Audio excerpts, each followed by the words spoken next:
When a Muslim scholar is forced to admit that Jesus died by crucifixion, you should listen.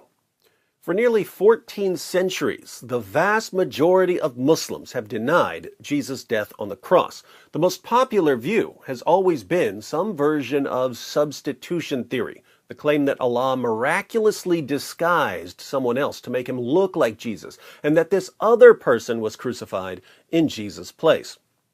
There are three main problems with the standard Islamic narrative. One, scholars, actual historians, regard Jesus' death by crucifixion as an indisputable fact of history. Two, the Quran affirms the inspiration, preservation, and authority of the Christian scriptures, and the Christian scriptures are quite clear that Jesus died by crucifixion.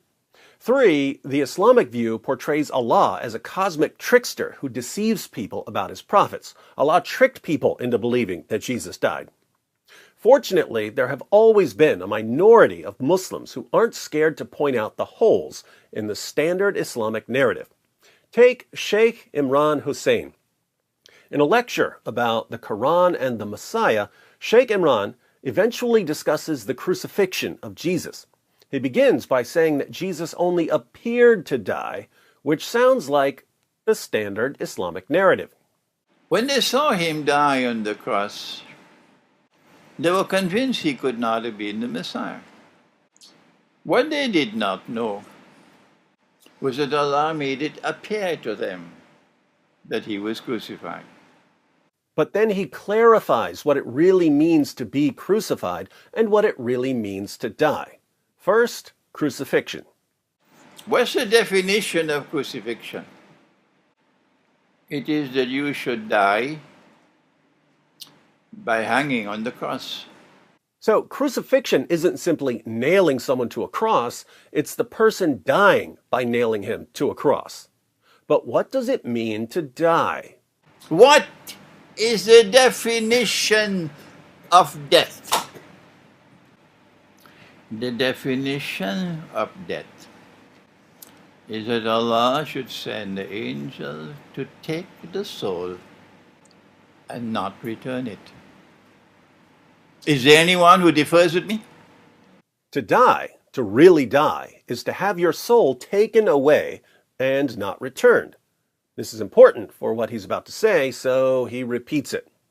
The definition of death is that Allah should take the soul and not return it. Can Allah take the soul and return it?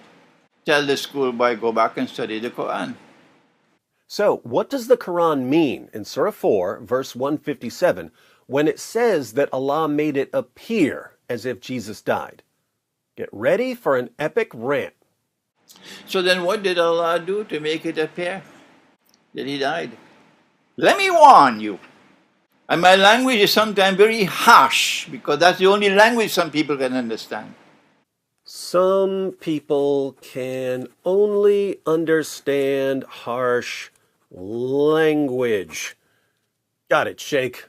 Thanks for the cosign on the unstoppable fire hose of sarcasm and mockery that is D. Wood.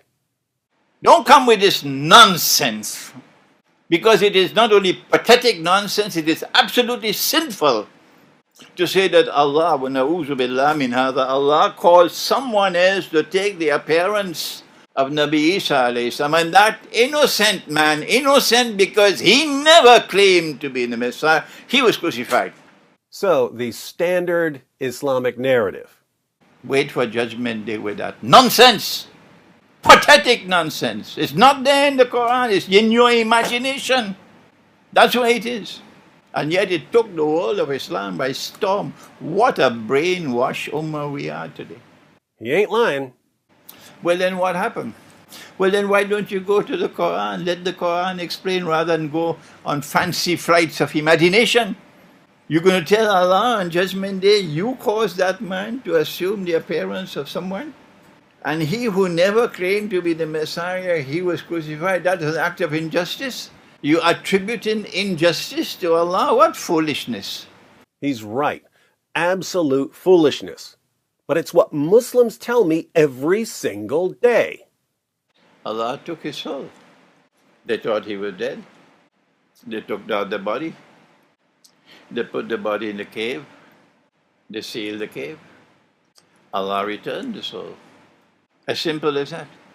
Nobody knew that the soul was returned. And Allah raised him. So, while Jesus was on the cross, Allah took his soul, meaning that he was dead in the biological sense. His body was taken down from the cross and put in the tomb. But then Allah returned Jesus' soul to his body, meaning he didn't die in the stricter sense the Sheikh is talking about. He wasn't dead in the sense of Allah taking away the soul and not returning it. Allah did return his soul, so Jesus rose from biological death. But since so many Muslims have been indoctrinated with substitution theory, how about another warning, Sheikh?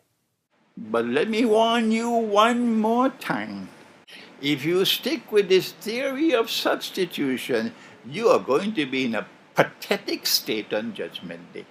Let me warn you one more time. This is a simple explanation from the Quran. And so, he did not die. Jesus didn't die in the sense that Sheikh Imran is talking about. He died in the normal sense of the word died. He was crucified in the normal sense of the word crucified. But given more specific meanings of these terms, Jesus wasn't killed and wasn't crucified. Now, it may sound as if Sheikh Imran is just playing word games here, but think about the point he's making, because he may be right about what the Quran is claiming. The Quran says nothing about Allah disguising someone else and making him look like Jesus. The Quran simply says they didn't kill him and didn't crucify him. In context, people are bragging, "We killed the Messiah, we crucified the Messiah, we got him, he's finished." And Allah's response is, "No, you didn't, and no, he isn't." Could Allah just be saying, "Look, you think that by beating Jesus and crucifying him and stabbing him through the heart with a spear and burying him, that you've killed him, but you're wrong, because I can just raise him from the dead"? Couldn't Allah simply be telling people that the enemies of Jesus didn't accomplish what they were trying to accomplish?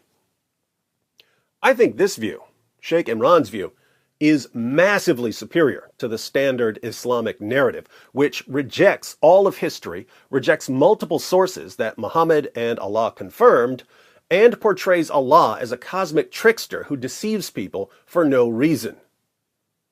But this leads to an important question, a question for Muslims. My Muslim friends, if you've been wrong about Jesus' death and resurrection for nearly 14 centuries, what else are you wrong about?